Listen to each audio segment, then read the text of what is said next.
El Poder Legislativo no es unipersonal y sus decisiones y resoluciones se toman en instancias colegiadas. La diputada Laura Rojas pretendió imponer su apreciación personal y partidista a toda la Cámara en torno al acuerdo presidencial sobre Guardia Nacional. Ella cree que está legitimada para presentar una controversia constitucional sin consultar a nadie.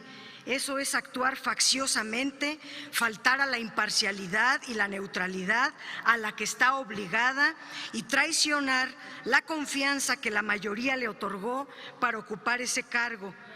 Si no quería seguir el procedimiento de acudir a la máxima instancia de decisión, que es el Pleno, para tomar la resolución sobre la controversia constitucional, debió haber reunido al menos a la mesa directiva. Es presidenta de la mesa directiva.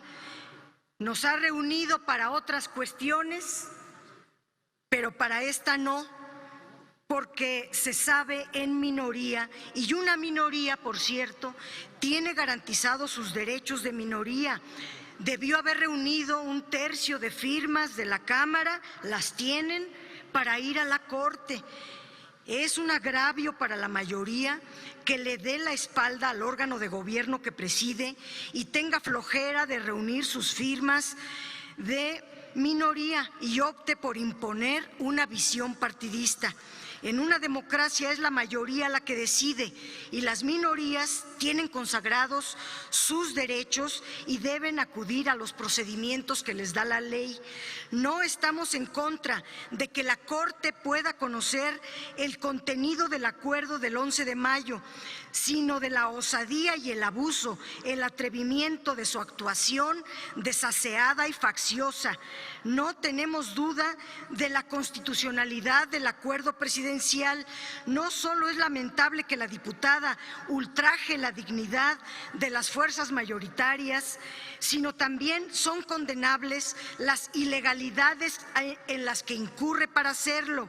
Los órganos del Estado deben estar representados solo por servidores públicos, de acuerdo a lo que establece el artículo 11 y 105 de la Ley Reglamentaria de la Constitución. Los particulares no pueden representar a los órganos del Estado, pero pasando por encima de la ley, contrató abogados de su partido político, como por ejemplo a Luisa Conesa, que es una abogada asesora del PAN, que promovió la acción de inconstitucionalidad contra la ley de remuneraciones de los servidores públicos y ahora participa como abogada externa representando a la Cámara. Eso se llama delito de prevaricato. Ricardo Juárez Laviada es coordinador de asesores del gobernador de Yucatán del PAN y primo de la diputada Cecilia Patrón Laviada del PAN en la Cámara de Diputados. Eso se llama conflicto de interés y está penalizado en la nueva ley de austeridad republicana. Son 8 minutos. Respecto del fondo del acuerdo presidencial, es total y absolutamente legal y constitucional y resulta un sinsentido que se pretenda frenar lo que se votó por unanimidad de todas las fuerzas políticas del Congreso de la Unión y de los 32 congresos locales por decisión unánime del Congreso constituyente permanente. El acuerdo presidencial no incluye nuevas disposiciones, retoma todo lo dispuesto en el artículo 5º transitorio de la reforma constitucional que crea la Guardia Nacional, que autoriza al presidente de la República a disponer de las Fuerzas Armadas en tareas de seguridad pública de manera extraordinaria, regulada, fiscalizada, subordinada y complementaria. Dice Laura Rojas que a su parecer no se cumple con el requisito de subordinación y de fiscalización. El acuerdo del 11 de mayo reconoce que la actuación de las Fuerzas Armadas será subordinada y complementaria. No hay en el texto una sola expresión que aluda a alguna superioridad de las Fuerzas Armadas sobre las civiles. Por el contrario, reconoce expresamente que las funciones de seguridad estarán subordinadas a las peticiones de coordinación e intervención que hagan desde los gobiernos gobiernos estatales y desde el gobierno federal.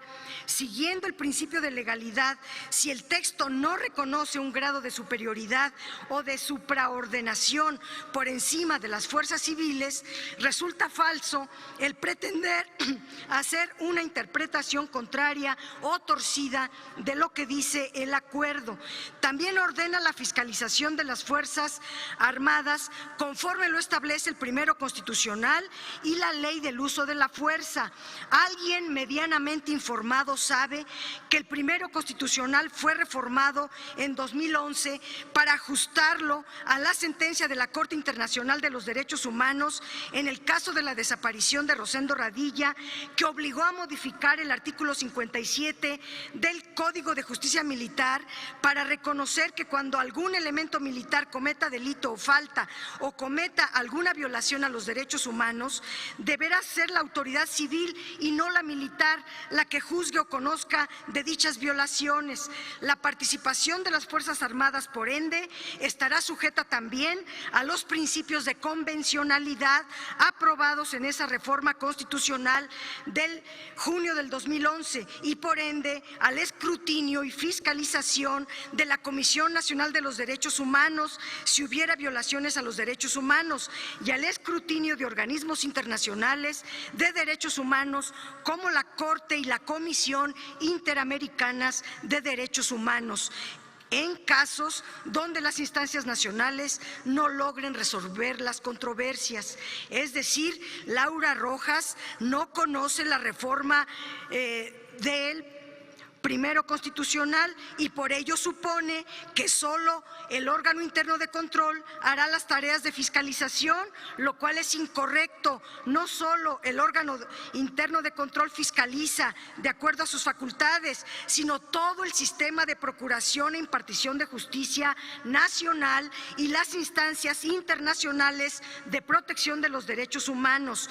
No es cierto tampoco que el acuerdo amplíe las facultades en la militarización por transcribir textualmente el acuerdo presidencial la frase "las Fuerzas Armadas permanentes", porque así se plasmó en el quinto transitorio de la reforma constitucional por unanimidad del constituyente permanente. El acuerdo presidencial incluso limita las indeterminadas acciones de seguridad y elabora una lista específica y precisa que limita los actos de militarización, impidiendo que las Fuerzas Armadas, las tareas de investigación para la prevención del delito, operaciones encubiertas, cumplimentar órdenes de aprehensión, entre una larga lista de prohibiciones que el presidente le pone en su acuerdo a las Fuerzas Armadas.